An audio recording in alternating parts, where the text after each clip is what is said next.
Arizona, Colorado, Indiana, Michigan, New Jersey, Tennessee, and Virginia. Listen up. WynnBET is now live in all these states, and the excitement of Wynn Las Vegas has finally landed in online sports betting and casino play. From boosted parlays to live in-game offs on every major sport, WynnBET gives you the tools to win. Sign up today for your risk-free $1,000 sports bet. Download the WynnBET app now or visit wynnbet.com to start winning. You're listening to Broncos for Breakfast with Nick Kendall and Scott Kennedy. So welcome in, everybody. Huddle Up Podcast, presented, as always, by Mile High Huddle, powered by Blue Wire Podcasts. I'm your host, Chad Jensen, with me, my fellow football priest. You know him. You love him. Zack Kelberman. Zach, here we are in the aftermath of what was the Broncos' 7th loss of the season that all but sealed their fate as far as this being the 6th straight year sans playoffs. We got a little update on Teddy Bridgewater. He has been discharged after staying the night in the hospital. He is going to be in concussion protocol. Vic Fangio said today, highly unlikely he's going to play this week. So, are you ready for a full week of practice with the ones version of Drew Lock? And is that going to amount to a hill of beans of difference? Well, I'm ready for it. I don't know if the anti-Drew Lock people are ready for that. But, yeah, he's going to get the start, it looks like, in Week 16 against the Raiders and Lock's first start of the season. I don't think it matters much anymore, and it's ironic that he would get a start when the playoffs are no longer really an option for Denver, but that's the way the game goes. I'm happy Teddy's okay, first and foremost. It was a scary-looking incident. It could have been a lot worse. And fortunately, it's just a concussion, and I say just in quotations. But I'm ready for it. Whatever Drew wants to do, he's going to do. If he wants to be turnover-prone, he can be turnover-prone. If he wants to put some good tape out there, he'll do that. We just do not know. He's as inconsistent as the Broncos are. Let me ask you this. In your estimation, now, what I'm about to ask you is not asked in the spirit of any reasonable expectation that it's going to happen. So just keep that in mind. But if Drew Lock were in these, let's just say Drew comes out and balls out against the Raiders, plays well, Broncos cruise to a victory, move up maybe a little bit in the rankings, and he ends up, the Broncos going, you know what, we'll just finish off with Drew. We can't in good conscience keep rolling Teddy out there after 2 concussions and how banged up he's been. If Drew Lock finishes the season on a high note and were to lead the Broncos to a very unlikely and highly improbable postseason berth, what would happen to Drew? What would happen to the quarterback position 2022? Listen up, Broncos country. TickPick should be your first choice to buy football tickets because they save fans money by never charging any service fees ever. TickPick is the exclusive ticketing partner for the Huddle Up Podcast and the Blue Wire Network. Denver Broncos football is finally back, and there's no need to exhaust yourself searching all over the internet to find Broncos tickets anymore. Because TickPick, that's TickPick, is the original no-fee ticket site and the only one you'll ever need as your go-to for all NFL tickets. TickPick got rid of all those awful service fees that the other ticket sites charge, which lets them guarantee the best prices on all of their NFL tickets. Don't believe it? If you can find better prices for the same seats on another ticket site, TickPick will give you 110% of the difference in the purchase price. That's right, guys. When we were searching for tickets for the MHH meet and greet for Week 3 at home, Broncos versus Jets, TickPick had us locked down. So visit tickpick.com/huddle today and use the promo code HUDDLE to save $10 on your first order of Broncos tickets. Man, you woke up and chose violence today, huh, Chad? I was thinking to myself, what if the Broncos would have won the game yesterday on the strength of Drew Lock? He was mounting a comeback. The offense finally got going when he came in the game. He had that nice, I guess, back shoulder touchdown to Tim Patrick. I don't know. They'd have a dilemma on their hands, but you have to play like the 9 degrees of separation game. If they make the playoffs, that would mean that Vic Fangio is coming back, and we know that Vic Fangio and Pat Shurmur don't like Drew Lock. So I think he would kind of use Lock, Fangio would, to get to the playoffs and then still dump him next year. I don't think there'd be a full-out controversy. I think there's a new starting quarterback in Denver in 2022, one way or the other. I think at worst you get better than what you could get today in a trade for Drew. Get him out of here. That's probably what's best for him, probably what's best for the team. Max Power across the pond jumping in early with a super chat. Thank you, Max. He says, as you guys know, I'm not a Drew Lock fan, but it is a good opportunity to see him with a week of practice plus the weapons and see what he does with the opportunity. That's right. I mean, one thing we learned, and again, thank you, Max. Whoops. Is since Teddy has been the guy, the Broncos, very similarly to when Peyton was here, when you have like a true bona fide number one, they get not just the lion's share of the reps. I mean, they're getting in the high 90th percentile of the first team reps.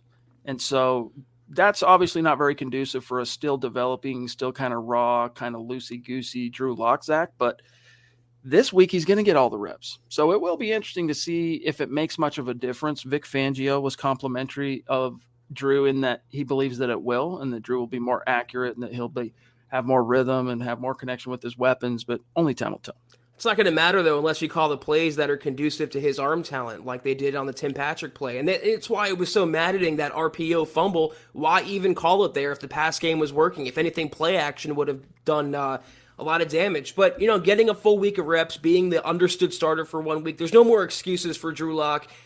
Playing a Vegas defense that's beatable. They're not exactly world beaters. They are susceptible. So he can make some hay. I hope, if anything, it unleashes Jerry Jeudy and Courtland Sutton. Sutton hasn't topped 40 yards receiving since Halloween. Jerry Jeudy hasn't scored the entire year. I mean, these are a first-round draft pick and a highly paid wide receiver, and they're being wasted in a Teddy Bridgewater, Pat Shurmur offense. So win or lose, I just want the talent to blossom with a stronger arm quarterback under center. But conversely, I don't want that quarterback to give the ball away because it'll be a moot point. The Raiders emerged victorious over the Browns with the third-string quarterback today by the skin of their teeth. Clado Tornado, what's going on, buddy? Thank you. He goes, can I just say that no other podcast comes even close? You guys are truly top-notch, very low-key, but reactionary when necessary. Also, don't know much about this Manning news. Care to fill me in? Clado, that's a very kind and generous super chat, my friend. The gut reaction we title it that for a reason. When we come to you guys live after a game or after a big tentpole event, because in the offseason we do gut reaction episodes like after the draft or after a big free agent signing or something like that, or a big move, coaching hire, whatever, the idea is to be reactionary. The idea is to kind of let the emotions rise to the surface and kind of ride with wherever that takes us.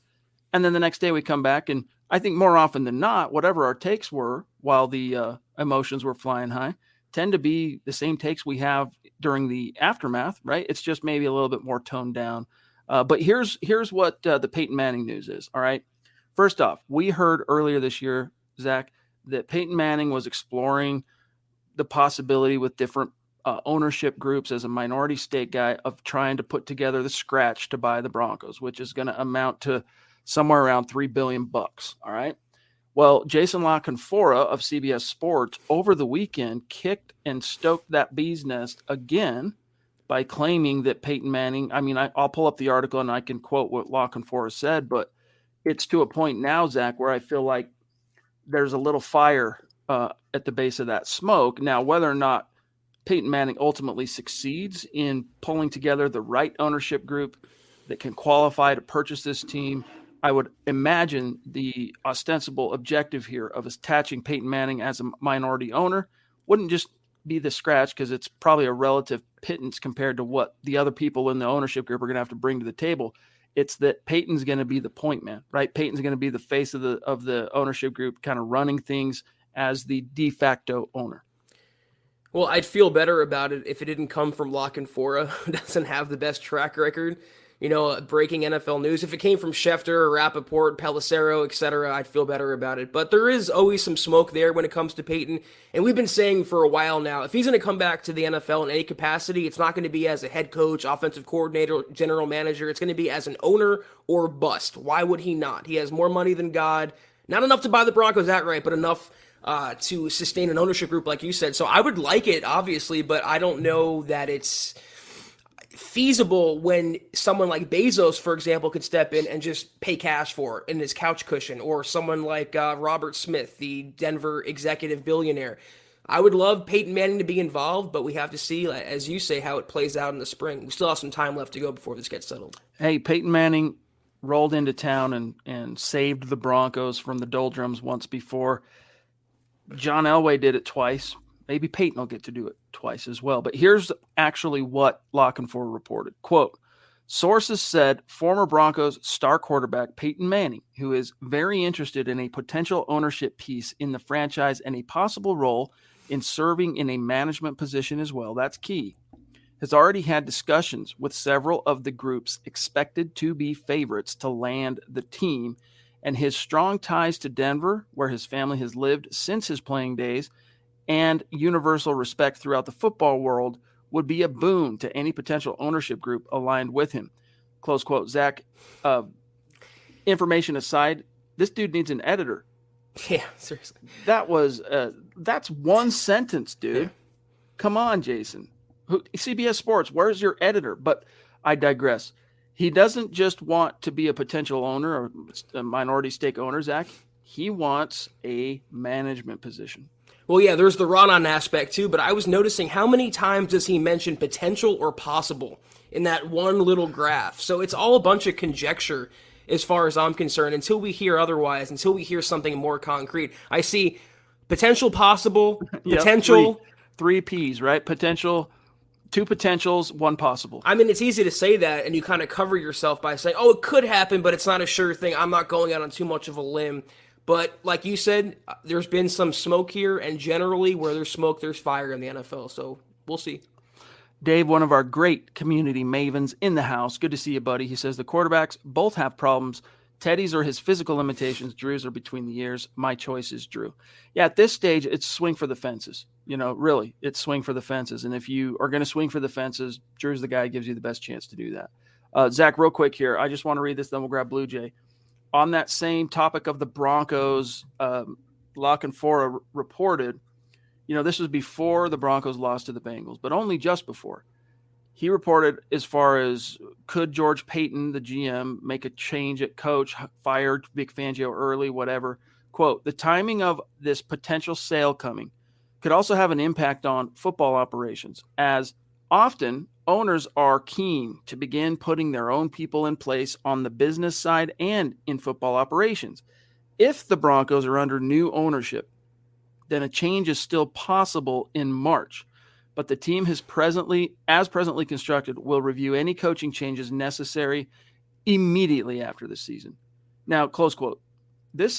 I could have written this and pretended like this was a scoop, right? Like there's nothing here. I'm being told, source, anything. But it is interesting to hear that, I agree that George Payton's not firing anybody until at the soonest Black Monday. Could, possible, potential. I mean, it's just all throwing it up in the air and seeing what sticks against the wall. So he's putting himself out there, Lock and Four. But again, you have to remember his track record when breaking these news pieces. He's not exactly a, overly credible source in the NFL realm. By the way, Todd Ostendorf, congrats on your promotion, big dog.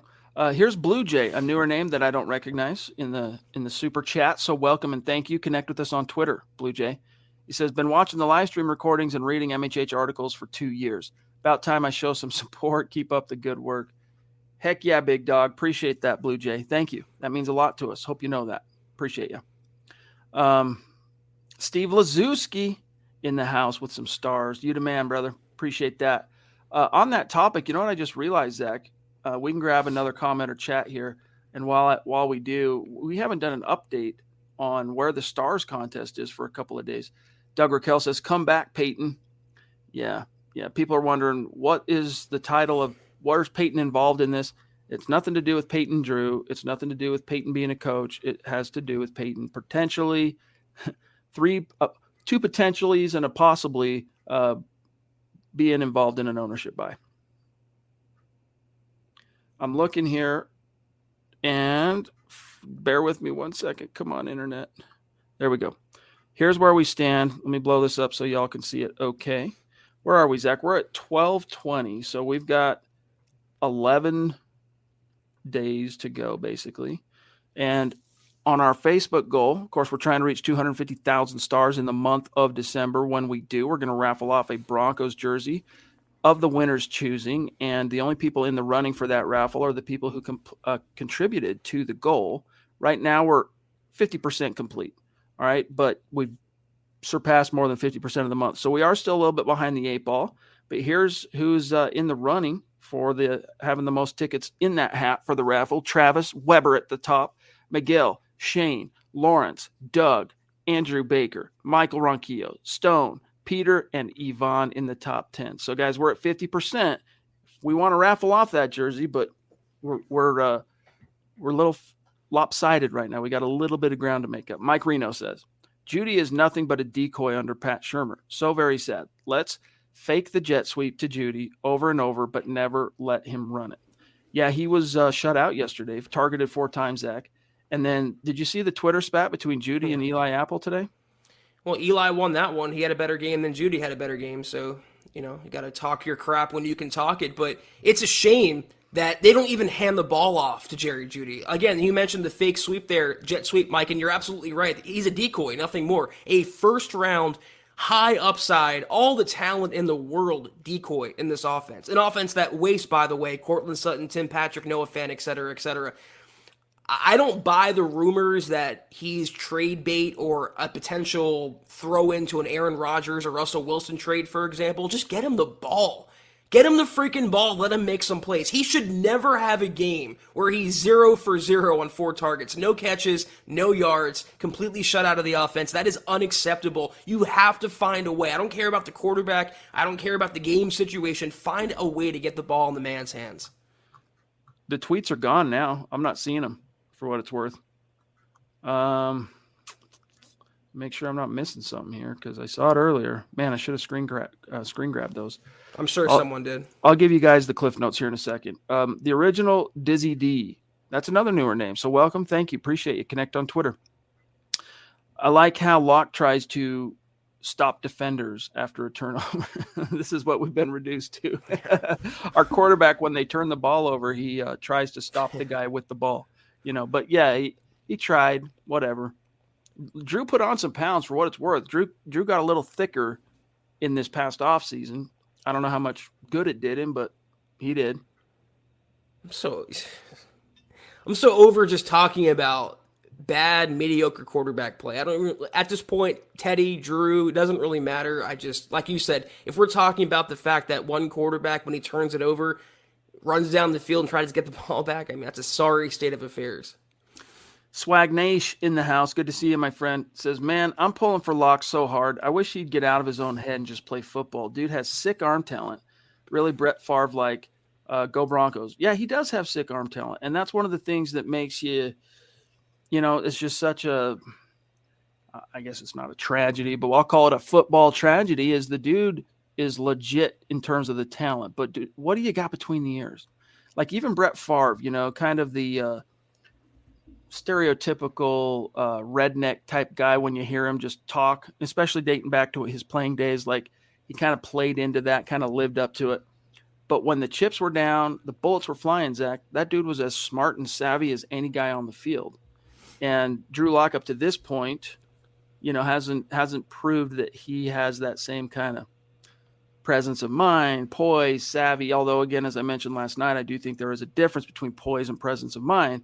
I don't really see Drew back there being skittish and unpoised per se. It's more of just a lack of kind of perceiving his surroundings, knowing the down and distance situation, just all these depth issues, for lack of a better term, that take place between the ears. He just has a hard time, Zach, juggling those at times. But then he'll make one of those plays with his arm where you're like, Judas Priest, man. If there's a coach out there that could figure out how to reach this guy intellectually, he's got some serious talent. Yeah, the only commonality between Favre and Drew is that they're so inconsistent, or, Favre was. He can follow up a beautiful touchdown pass with the most boneheaded pick you'll ever see. That's exactly what Drew Lock is. I saw a comment that's really true. I don't want to take credit for it, but the only reason the Broncos were in the game yesterday for Locke to give it away was because of Locke. He had the touchdown drive, then he marched him back down the field again. They were about to score, not because of the running game per se, but the passing game, and Drew Lock making throws that Teddy Bridgewater just can't make. But I see some comparisons. Go ahead, flash them. I saw it real quick from Todd here. I don't agree with that either. I mean, no. Sanchez dreams of having the arm that Drew Lock does. But see, that's what he gets reduced to. That's the one association you have with Drew Lock. but fumble or any sort of turnover that Drew Lock commits, fumble, interception. He's known for that type of quarterback. But if you're talking about physical talent, God-gifted ability, it's Drew, greater than Mark any day of the week. If you look back to the Drew Favre thing real quick, and for people that are, eating their hearts out, how dare you compare Drew Lock to Brett Favre? We're talking about their arm, okay, and just like general skill set. Brett Favre, from a scale perspective, like you said, he'd make that jaw-dropping big play, touchdown, whatever. Like, how did he fit that? And then the next series, throw a boneheaded thing. The difference between him and Drew on that front is Favre had a much bigger body of work scale-wise in he'll throw 4 touchdowns in 3 of the last 4 games, and in 2 or 3 of those games, he'll have been picked off twice or whatever. The scale is significantly higher. Like, he was a much more prolific producer. Once he got to Green Bay, right? He kind of like Locke, he was a 2nd-round pick in Atlanta that didn't jive with Jerry Glanville and wasn't looking good for him until he got dealt. And then the Magic Man, Scott remembers this. He's old enough like me to remember this. When the Magic Man, Don Majkowski went down, Brett got his opportunity. Maybe that's what Drew needs. He needs to go somewhere else, live to fight another day, get better, find the right coach, hopefully, because that's one of the things that saved Brett Favre is he landed with Mike Holmgren. Probably weren't too many other coaches besides Mike Holmgren that could have reached him at the time. Mike Shanahan would have been one that would have, but I digress. Michaela in the house, and then I want to grab a Todd Ostendorf here. Appreciate the Duchess jumping in. She says, Peyton and Elway ownership is intriguing to me. Yeah. How would you feel, Zach, about John Elway as an owner, but knowing that if he had any kind of stake, would you really be able to see him stepping away from any kind of meaningful control on the day-to-day? I mean, he did a good job. I think he's done a good job of that so far, like with the whole passing the baton to George Payton. So maybe I shouldn't be quite so skeptical that he could do it. Well, I think there'd be a conflict of interest with him being the former GM and him being the owner now, being the top dog in the building. He would have technically control over whatever GM George Payton otherwise that's underneath him. I don't think it would work out. Peyton Manning as an owner or an ownership group, that's one thing, but Elway and Peyton, first of all, the power struggle there, the ego, too many big names in one ownership group. I feel like it's one or the other, and I don't think Elway wants to do it. I think he genuinely wants to bow out, retire. He's been around the game for how long now? 40 years? More than that? So he's been around the game for 40 years, yeah.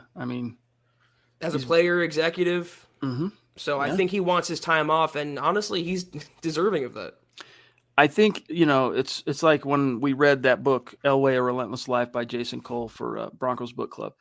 You learn that there are certain things that certain guys in his life, certain people that can kind of egg him on to do things that he wouldn't necessarily want to do. And then he looks back on it and he's glad they egged him on. He's glad he was kind of pushed in a certain direction.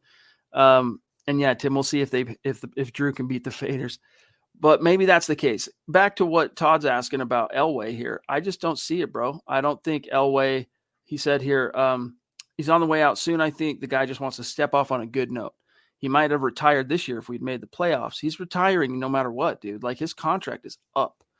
I don't know exactly what the date is of the expiration, Zach, of his contract, but suffice to say, this football season is it for John Elway. He's riding off into the sunset, barring some kind of ownership stake. And we have heard another report, if you can remember, guys, back in this summer, similar to the Peyton one, that Elway's been associated with a potential ownership group that's scraping together the billions that it'll take. Thank you, Tim, for the stars, to buy the Denver Broncos. But why would you want to do it if you're John?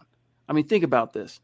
1983, you become a pro in football, right? And then from 1999 until 2011, so 12 years, you're not in the NFL. But if you know Elway's backstory, Zach, he was not only doing the whole car dealership thing, but he was really intent, really motivated to get into the league on the scouting side, on the personnel side, but he needed some bona fides. He needed some kind of skins to hang on the wall. And so Pat Bowlen, one of those guys that could egg him on, one of those guys that could inspire and motivate John, they got in partnership to go do that Arena League deal, the Colorado Crush, and he got to the top of that mountain. So he's been doing the whole football thing at a high level, making millions and millions of dollars for a long time. At a certain point, you would think, Zach, that he's like, okay, Broncos, I've given you my pound of flesh. I've brought home in one form or another 3 different world championships. Thanks for everything. It's been real. I'm going to go kick back, see my 7 grandkids or whatever it is, my new wife, all these. I mean, he deserves that. It's unfortunate that he's not going to get to go out on a positive note. He's just not going to be able to this time. But how many quarterbacks get that fairy tale? How many executives get that fairy tale? John and Peyton are the only 2 guys in the NFL who have been able to do that. Tom Brady has had the chance to do that. We'll see if he actually ends up really getting in one more shot to retire a world champ, but it's rare. You know what? I think he is going out on a positive note. If you look at it one way, he left the franchise in really good hands with George Payton. I think any rational Broncos fan realizes that. The future is looking very positive, and the arrow is pointing up under George Payton. A couple other points here. John Elway pretty much is the de facto owner of the Broncos. His name will always be synonymous with Denver and the Broncos organization, even if he owns them technically or not. And another thing, if he wants to get out of the spotlight, I think being part of an ownership group would give him more spotlight than ever before, because that would mean he's at the forefront of every major decision, hiring, personnel, marketing, advertising, otherwise, as the owner. So I don't think he wants to do that. Like you said, I think he wants to retire and finally enjoy his personal life that he's been putting on the back burner for 4 decades now. Andrew Baker saying, thank you, by the way, my friend. He says, we just got to enjoy these last 3 games the best we can. We will all miss Broncos football as fans or analysts. Glass half full, and hopefully George Payton fills that glass up. Hashtag MHH for life. Appreciate that. Yeah, guys, seriously, it's easy to become apathetic when things aren't going our way, right? But it's true. These games, it's finite.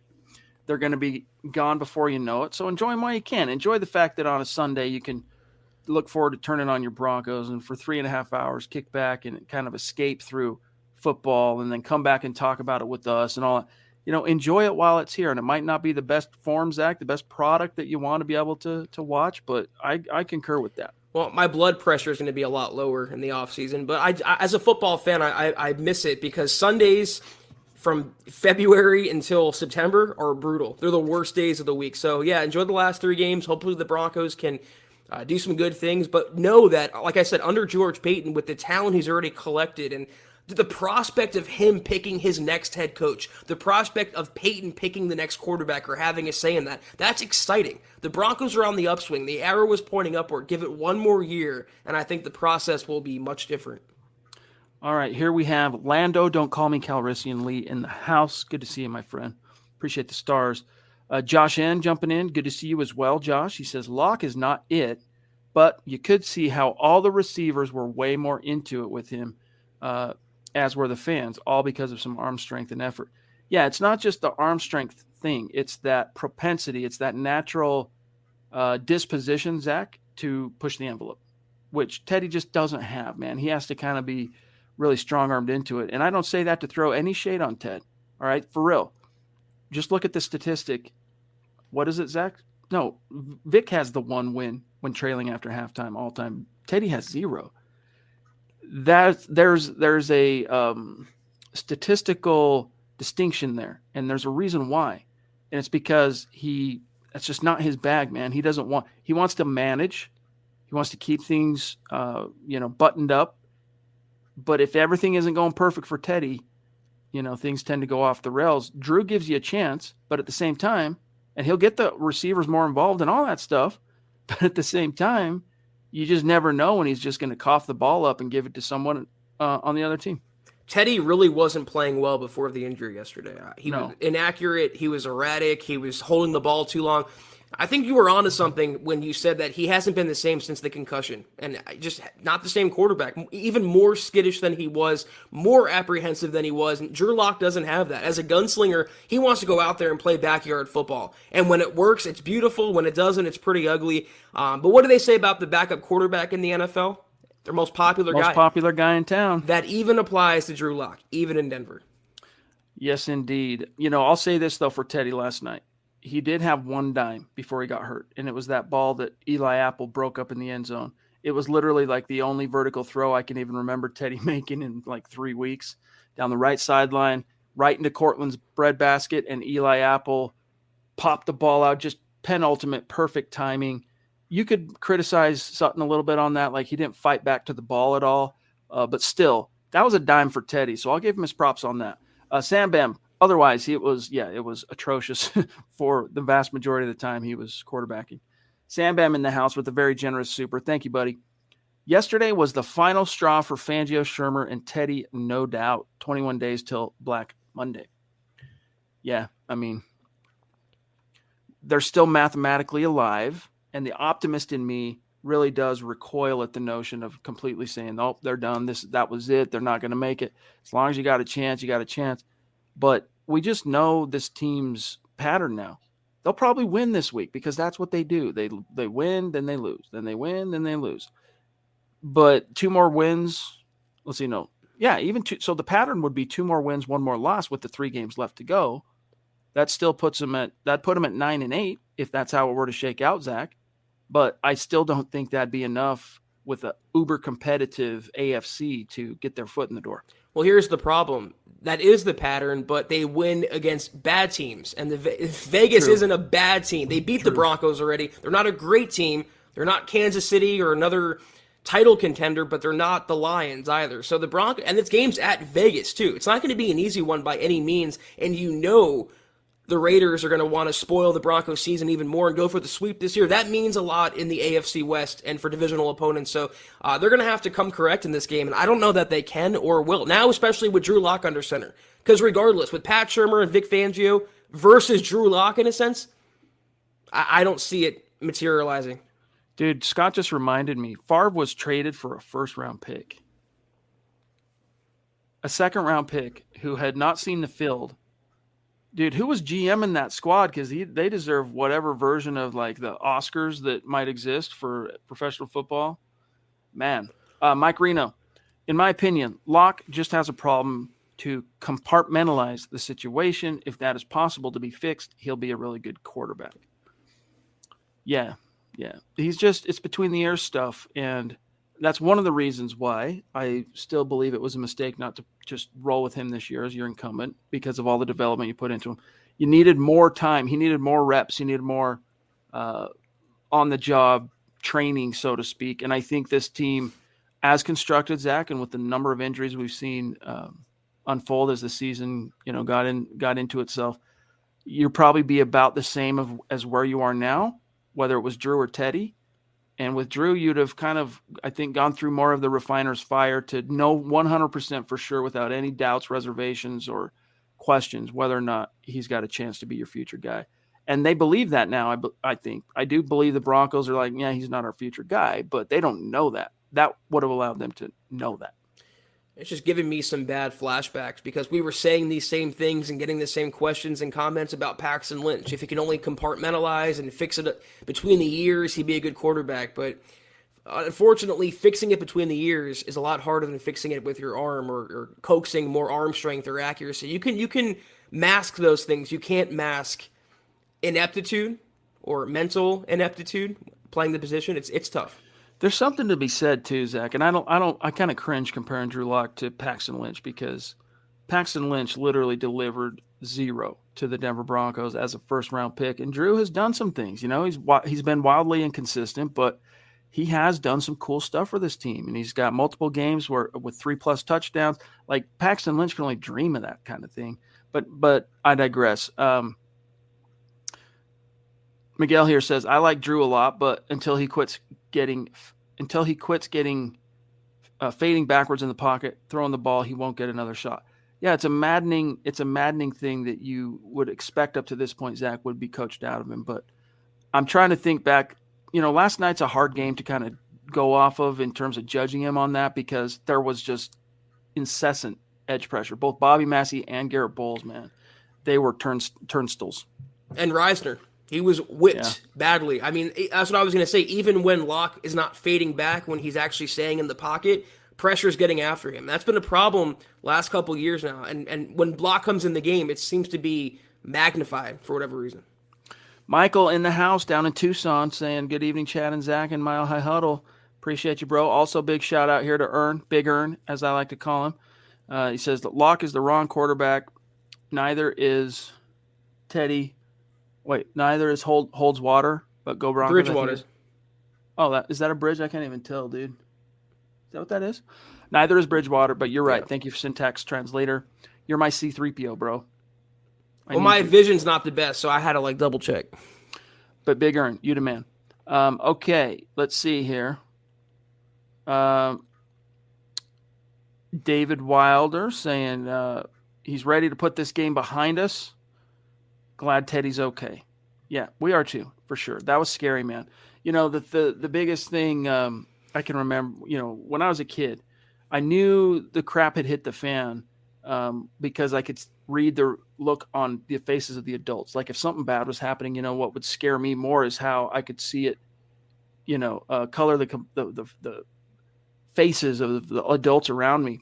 And watching Teddy when he went down yesterday and the way that the medical staff were attending to him, I was paying close attention to this.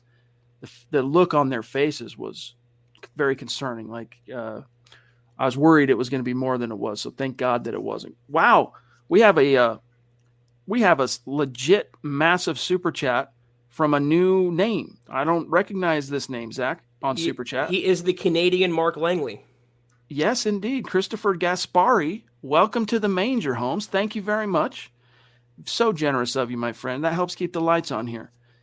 He says, what's up, Broncos country? I'd feel better comparing Locke to Favre than having Fangio compare 2 yards, Teddy 2 yards to the GOAT.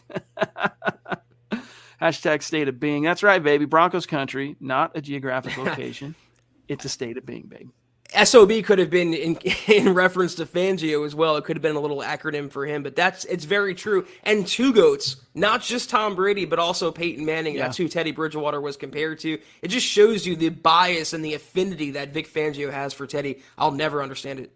Christopher, thank you, though, my friend. Thank you. Connect with us on Twitter. And if you're already, this goes for all of you, but especially our supporters and Super Chat superstars, if you're already following us, hit us in the mentions, because oftentimes we don't realize it's the same person, right? Because your handle on YouTube in most cases, in fact, is always different than whatever it is on Twitter. And so if we know it's you, we will follow back. All right. Thank you, Christopher. Thank you. Black Knight. Actually, Colby first, then Black Knight. I think we'll be 9-8 or 8-9. What do you guys think our record will be? I'm going to tell you it's going to be 8-9. I think they're going to finish with one more win, and it's this week. I think this is their one win, and they'll lose to the Chargers and lose to the Chiefs. Zach? Oh, I can't wait for the questions Fangio would get if Locke leads the team to a victory over the Raiders, doing the one thing this year that Teddy couldn't do, and the quarterback that Vic Fangio went against and did everything not to play. That would be quite the scene in Denver. But yeah, I'm going to say 8-9. They'll get one more victory. I think it's going to come against the Chargers, though, than against the Raiders, but non-playoff year. Got just embarrassed the one time they played in Vegas up to this point last year. I mean, that and the Atlanta game were arguably Drew's 2 worst games as a pro, for what it's worth. But all time, let's see, Drew is 1-2 against the Raiders all time. He beat them in his rookie year, was the season finale. Lost on the road last year. Should have beat him at home last year in the finale. Came close. Yeah, came close. Should have won that game. But still ultimately lost. So here's this chance to kind of even the slate. Black Knight, though. Jeremy, what's going on, big dog? Hope you're doing well. Happy holidays. Merry Christmas to you. He says, so what's the deal with Jerry Jeudy being traded? It's not anyone's – I'm trying to remember the complete backstory, but no one is reporting that he's going to be traded, or there's no source tells me. It's doing the math. You signed up the Patrick and Sutton. You got KJ coming back. There's not enough touches to go around to feed all these guys anyway. So if you could include Jerry Jeudy as part of the package for an Aaron Rodgers or a Russell Wilson, that's a player that either one of those teams would probably be inclined to like as part of the compensation package in a figurative potential future deal. But you have to keep the receivers around for that quarterback. Otherwise, what's the point? I know having Tim Patrick and Sutton's good enough and Noah Fant and this and that, but Jerry Jeudy is really a special talent, and he was at Alabama. He can be in the NFL. Every other team that took a receiver last year are utilizing them. The Broncos don't want to get him the ball. It should never happen where he has no catches for no yards in any game. That's unacceptable, or rushing attempts for that matter. So I think it's more fan speculation because he hasn't been producing. That's why you're seeing the Jerry Jeudy trade rumors, and also the fact that Peyton didn't pick Jerry Jeudy, so he doesn't have loyalty to him necessarily, but I think he'd want to keep that core around to attract a quarterback like a Russ or an Aaron. Oh, yeah. But, one of the things we keep hearing, especially, wow, Miguel, thank you, my friend, for those big dog stars. You're awesome. He says, hey, MHH fam, let's hit that star goal. I love it, dude. Thank you, brother. What were we just talking about? I just went blank. Jeudy. He's definitely a guy that if you're Aaron Rodgers or Russell Wilson, you feel better about calling Denver your next NFL home. If you know you've got Sutton and Patrick on the outside and Jerry Jeudy working from the slot, you're going. And Noah Fant and Albert Okwuegbunam, I got it made in the shade, bro. You take Jeudy from that, you still got it made in the shade. And I could see especially the Packers, because we don't know what's going to happen with Devontae Adams. You said it. That's exactly what I was going to say. I'm not making this comparison, but on a very loose scale, Jerry Jeudy is comparable to Devontae Adams. Route running, the fact that he's a technician off the line of scrimmage, his game-breaking ability, he's the closest thing the Broncos have to an Adams. And if you followed Rodgers' career in Green Bay, he loves him some Devontae, as he should. So I would keep him around. That's what I would do. All right, Fernando, good to see you, my friend. You've been with us a long time. When you're not with us, we weep. But tonight is not that night because you're here, bro. Thank you. He says, keep up the great work, gents. Appreciate you, bro. Connect on Twitter. George Fox in the hizzy saying, just wanting to say thanks to the best football pod. Thanks for your insight on the team. Very kind of you. Thank you, George. You mean a lot to us, my friend. And then here's Jelly with a super chat. Bring Kenny Pickett and Brian Daboll or Russell Wilson and Doug Peterson. Which of those two coach quarterback combos would you, gun to your head, pick one? What would it be? I don't know that I go for rookie head coach and rookie quarterback. I think that's a little too extreme. Think about this, though. We've been saying all football, ever since before even this football season, we were talking about what happens if Vic can't move the needle this year and they got to start over. Get that younger, even if it's not a young guy per se, but like one of the more innovative offensive minds, allow him to go pick his quarterback. What if his quarterback, though, was Kenny Pickett? I don't know. I could get behind that. Broncos haven't drafted a first-round quarterback since Paxton Lynch, if you want to count him. I go farther back because I don't even count Tim Tebow. I'm going to say Jay Cutler was the last real quarterback swing this team took. That might not be very fair, but nevertheless, about time they go back to the well, Zach. Well, I could see a mixing and matching. So maybe Kenny Pickett and Doug Peterson or Brian Daboll and Russell Wilson. I just don't know that Peyton would want to hitch his wagon to too inexperienced head coach and quarterback. Just being realistic. The more I have percolated on the notion of Doug Peterson as a viable retread candidate here, the more I like it, to be honest with you. We'll see how it shakes out. Juero Vidal, what's going on, my friend? He says, we gave Locke one pandemic and injury-ridden season with an offense full of rookies and a useless ancient artifact at coordinator, then gave up on him. I know, bro. It was frustrating. Here's the problem, though. As frustrating as that was and is to this day, Drew Lock was given the opportunity to lock down one of the most elite jobs in the world, one of 32 starting quarterbacks in the league.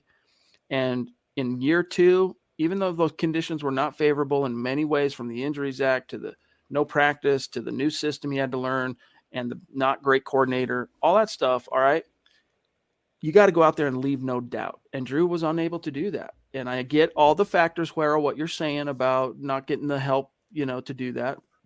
But putting the onus where it ultimately belongs on Drew himself, he had control over how that was going to go for him. And he just wasn't able to take that bull by the horns.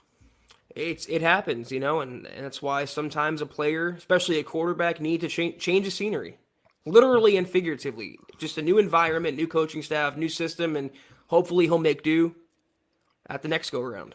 Wow, we got the Duchess dropping some bombs, top rope style. Thank you, Michaela. Love you so much. She wants to know, Zach, this is in your wheelhouse. What about a Kellen Moore and Russell Wilson combo? I think that would be good. Obviously, I mean, you have a bright mind as the head coach and play caller, and he would have stability with having an experienced veteran quarterback, but you'd have to be willing to give up the compensation for him. So it goes back to the same question. Do you think George Payton will do that to begin with? Multiple first-round picks, taking on the contract, maybe a player involved in the deal, and then hiring a rookie head coach on top of that. I would like it. So that's I would be for that, but I'm thinking in terms of how Peyton would think. Right. Listen, I think Russell Wilson attached to any offensive-minded head coach could be really special. And I like Kellen Moore. I like Kellen Moore as a candidate a lot. He's on the short list for me. But imagine, Russ has been playing. He was gifted with a great kind of coaching scenario for a lot of the years that he was in Seattle. But his head coach was a defensive-minded guy. Pete Carroll's always been defense. So I'd be very curious to see him in a Zach Taylor kind of situation where it's a younger, up-and-coming guy at head coach, and his wheelhouse is offense and caters that to Russ, and the whole team kind of is catered to that Russell Wilson in this offense thing. I think it could be really, really exciting. Zach, Aaron Rodgers or Russell Wilson? If you could just will it like a little genie, Will Smith pops out of a little lamp and he's blue and he's the Aladdin remake live action. And he says, Zach, you can have either Russ Wilson, Aaron Rodgers in Denver next year. Choose wisely. What would you choose? I've tried really hard not to like him, but I like the guy, Aaron. I just his kind of no BS, I don't really give an F attitude, and just the way he treats the media and the way he approaches the game as well. He loves football. He puts his all into it. And if you watch the highlights, I watched the Baltimore Packers highlights yesterday. He's making throws like he was 25 years old again. He still has a lot left in the tank. I don't like giving up the compensation for a 38-year-old quarterback, 39, whatever he's going to be, but that's still a future Hall of Fame quarterback that you can coax a few high-end years out of. So Russell and Sierra, I'd be worried about them coming and focusing on the off-the-field stuff. That's why I think he's a better fit for Chicago or New York. Aaron, though, he has a fiance, whatever, from Colorado. He seems like a Colorado kind of guy, still at the top of his game. That's my guy if I'm going to make that trade. I do respect the rebel that he's kind of become in many ways as far as just going against the NFL grain. I don't know if it's my the punk rocker in me, the anti-establishment cat that is deep inside, but I do respect that. Colby says, I'm glad he's okay, but he should retire. Talking about Teddy. Take your money and run. CTE is scary as heck. Yes, it is. Yes, it is, brother. Albert Knoppers jumping in. Appreciate you, my friend. He says, don't forget to sign up to become a Facebook supporter, get the membership. It's really worth the money because all of the extra content, Kelberman's Corner, the Trickle Zone, and Chad's Book Club, a.k.a. Broncos Book Club. Appreciate that, bro. If you want to become a supporter and get access to that VIP premium podcast content, it's only for Facebook supporters for now. Go to our Facebook page at Mile High Huddle. Big blue button at the top. You're in like Flynn. Marcus Lewis Henna from the UK. He says, hey, guys, respect from the UK. Sad about Sunday, but go Broncos for life. Appreciate that, bro. We've had how many, 2 or 3 of our Super Chat supporters and whatnot tonight? Not even in the United States. State of being, baby. And by the way, Zach, while we're on this note real quick that he's saying sad, it just made me realize this. Today, Demarius Thomas funeral. Everyone was gathered in Georgia to celebrate the life of Demarius Thomas. So RIP to one of the greats, and hearing some of the not talking points, but just remarks of his friends and former players that have kind of leaked out of that. It just makes the tragedy, it just hammers it home all the more. But RIP Demarius. It's still stunning to me. The fact that we're saying that is still shocking to me. I want to give some credit, though, to the Broncos for making that happen. They got like 45 people out there to his celebration. And right now, with the enhancements in the CV world, Chad, and the lockdowns and mandates and this and that protocols, they went above and beyond to honor Demarius. And I do give Denver props for that. We know Timmy P and Cortland were there. I'm not sure if any other current Broncos were there, but they were teammates of his. He mentored them before he got traded. In 2018, he mentored both Sutton was a rookie. Timmy P, I think, was a first-year player, but it was his first year on an active roster. Like, he made the 53 out of camp. And so he was they were both under DT's wing. And Emmanuel Sanders, but DT was more of the, had their best interest in mind type guy. Sanders was definitely not that guy. He was like, dude, you're trying to come at me here and take my job. But your heart goes out to his friends, his former teammates, his mother, all his family, his sister. It's just such a tragedy. Champ was there, Champ Bailey, and he said he was the best teammate I ever had, and that's such high praise coming from Bailey. So yeah, it's definitely sad. It really is. I mean, Bailey had some freaking studs over the years. I mean, John Lynch, Jake Plummer, who has always been known as a beloved team guy. Like, all of his teammates always loved Jake Plummer. Peyton Manning, Champ Bailey. So that is high praise. Colby says, I heard more on rumors on the radio today. Peyton and a group buying the Broncos. I hope that's real. That would be cool. We shall see, my friend. We touched on that earlier in the show, but we shall see.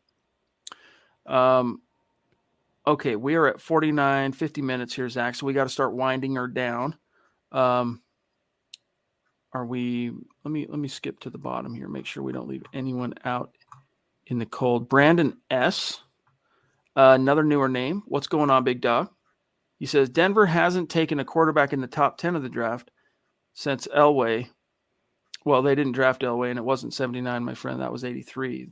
But I get your point. At what point do they quit being scared to take a chance? Because it's been 30 years. I know, man. Dude, we've been hammering on that since 2018. We wanted the Broncos, Zach and I, to go back to the well and partake in that quarterback class 2018. But they only had eyes for two of the guys, and that was Baker Mayfield and Sam Darnold. And yet they still could have got Josh Allen. They still could have got Lamar. But they didn't. And each and every year, they've really, Drew was a high round guy, but he wasn't a first round pick. It's just a different thing. Let me tell you why. John Elway, as the guy at the top, because of 2015, because of the way the Broncos won that Super Bowl with Peyton Manning basically at 50% masked, was he convinced himself that they had the horses, that they were one middle of the road quarterback away from winning it all again. So instead of using that first round pick, Zach, on a quarterback, we're just going to keep stocking the cupboards because Case Keenum will get us there. And then Joe Flacco will get us there. And then Teddy Bridgewater is more of the same type of thinking. And I think that's one of those things, Zach, where George Payton, he's complicit in allowing it to happen, but it's kind of him letting that demon get exercised, letting it be hammered home that this philosophy is not one you can hang your hat on in the NFL. I just saw Christie's donation, and it stuns me how generous she is. But I wanted to say real quick, the only thing that's positive, if you're hoping the Broncos go back to that well, there was a theory that Elway was gun shy after Osweiler, after Paxton Lynch, and he wouldn't want to gamble on a quarterback. That's why, like you just laid out, he went for veteran holdover bridge guys, no pun intended. Peyton's not going to have that same affliction. I think he'll go all in for the quarterback he wants. It kind of ties into my second point. No matter if it's a number 1 overall, number 32 overall, number 142 overall, if you think that's your guy, if you have enough conviction, pull the trigger. Run that draft card up. So that's what I want to see. It doesn't matter who's in the top 10. It doesn't matter where they're picking. If they think that's the guy to lead them for the next decade, so be it. Take him. Christy, so sweet of you. Thank you, my friend. We love you. Very symbolic. $88 super chat for in honor of DT. Appreciate that so much. Love you, Christy. Thank you. We got Ron Dub, who we got to kick it with back in October. Was it October? It was October. Yeah. Or no, it was September. End of September. I'm tripping. He came all the way from Georgia to kick it with us and go to the game, and that was a lot of fun. Hope you've been well, my friend. Happy holidays. He says, hey, guys, long time. If you were George Peyton, would you draft your own Q or try to get a vet like Rodgers or Wilson? What would help us more long-term? Long-term, you can make an argument for Wilson because he's only 33. But if it's about long-term, draft. Problem is, no one likes this draft class for quarterbacks. So I would try and find to kind of split the difference here, Zach. I would still go all in on either Rodgers or Wilson, try and get one of them here, and knowing that, my first 2 years I've got one of these guys, I'm not going to have a first-round pick to spend on a quarterback. But after that, it's got to be high priority to use one of those picks on the guy to succeed whoever I land. Well, you have to figure where Peyton came from. That would be Minnesota. And in his 10 years there, they only used 2 first-round picks on quarterbacks. That's Christian Ponder and Teddy Bridgewater. Their current quarterback they signed as a holdover in Kirk Cousins. He's a veteran guy. So if he leans on that with what he had with Rick Spielman, I think he might go after the veteran. That might be his first inclination, is to make a play for Russ or make a play for Aaron. If that doesn't work, you still have the draft in April. You can get your guy in the top 10, top 15, wherever. That's where I would go with that. It's time the Broncos not take on everyone else's veterans, everyone else's used up talent. Make your own talent. Develop your own talent. Build up your own guy and have him for 10, 12, hopefully 15 years. That's the right way to go, but we'll see. By the way, I got to throw this out to the community. Do you want a Mile High Huddle live podcast the night of Christmas, Saturday night? Let us know. We'll put a poll out in the community on YouTube, and you guys let us know if you want a podcast. Huero jumping in again. Thank you, buddy. Even though he sucks at head coach, what happens to the defense after Fangio is fired? Also, it doesn't look like any Broncos are making the Pro Bowl. Shake my head. Yeah, no one really transcendent this year, on Exactly. either side of the ball. I mean, I think there's a strong argument for Justin Simmons. I mean, I think he does deserve to be. Started off slow, but he's really, for the better part of the season, he's been elite safety. 5 picks. It would be, to me, a little bit of a disgrace if his peers don't vote him into the Pro Bowl. But aside from him, Zach, who has a bona fide, lockdown, open and shut case for the Pro Bowl? Like, name me one guy. Javante's been too much of a drip feed. If you would have given him the lion's share out of the gates, I can promise you he'd be one of those guys making the Pro Bowl this year. Next year, he will make the Pro Bowl. That's a promise. But who else deserves it, honestly? PS2 came to mind, but he might be a little too green. I mean, I don't think he has the stats to back it up. It's tough to break it in the AF. That was my comment about Simmons. I don't think he has the name recognition like a Tyrann Mathieu or even a Kevin Byard at safety in this conference. I was going to say Surtain, but Kareem Jackson was leading the safety list a couple weeks ago. I don't understand that asinine. at all. Completely asinine. But Surtain, look, he's got 4 picks on the year. He's deserving of some, definitely. Like, I think Surtain is a candidate. Alternate. Like, he's a Pro Bowl caliber guy as a rookie. Next year, I think he's going to be open and shut Pro Bowler. Alternate guy this year, just on the verge, needed. Like I told you, when he had that 2-pick game, I told you, people are asking us, hey, is this how does he, eclipse Micah Parsons for Defensive Rookie of the Year? And I told you, he needs at least 2 more games like that one, similar to that, where it's not just an interception, but like big highlight type play where he returns it to the house or whatever. You got to stay front of brain, especially not just for the fans, Zach, but it's the peers in the NFL, man. Like, it's the coaches and players that make up 2/3 of the Pro Bowl vote. Marcus, appreciate you. One thing we didn't touch on yesterday was the touchdown that Burrow had, the long one. Simmons really takes some terrible angles sometimes. What was he doing defending that pass? He was getting spun around. It reminded me of the Sam Darnold run against the Jets. Was it last year or 2 years ago? 2 years ago. I mean, sometimes, like, he's a good safety and all. I don't think he's the best safety in the NFL, but he just takes some really bad angles. No, it was last year. It was the rip and start. My bad. Yeah. Point still stands. Guys, we got to dip on out of here. Love you. Appreciate you. We're off tomorrow. You know the drill. But, Zach, if you want to do that rundown, I'll pull up our shout-outs on Facebook. Yeah, that was the Huddle Up podcast, guys. We'll be back on Wednesday evening to get you ready for the Broncos Week 16 contest against the Las Vegas Raiders and turn the page on the Bengals loss. In the meantime, follow us on Twitter at HuddleUpPod. You can follow the main account on Twitter at Mile High Huddle. Follow Chad on Twitter at Chad and Jensen. Follow myself at Kelberman NFL. Follow Scott on Twitter at Scout Kennedy. If you haven't, go to HuddleUpPod.com right now and get yourself a comfortable, nice, stylish hat. Get yourself a coffee cup, beanie, a lot of things in that store. Your one-stop shop at HuddleUpPod.com. And if you haven't, Facebook.com/Mile High Huddle. Albert Knoppers brought it up earlier, but we have 3 exclusive shows each and every week. Kelberman's Corner, Broncos Book Club, and Trickle Zone, $5 a month. Worth every penny, I promise you that. Also, Facebook.com/Mile High Huddle Pod. Like that page and follow that page. And if you haven't already, go to Apple Podcasts and leave your football priest a 5-star review for a chance to win some swag each and every month. But if you can't do those things, do these 3 things. Subscribe, like, and share this video. And every video you see on the MHH channel helps us grow and reach more Broncos fans just like you. That it does. Appreciate you guys. Here is a shout out to our great Facebook supporters tonight. Michael Ronquillo at the very top. Love seeing that, bro. Miguel, right behind him. Tim Hoffman.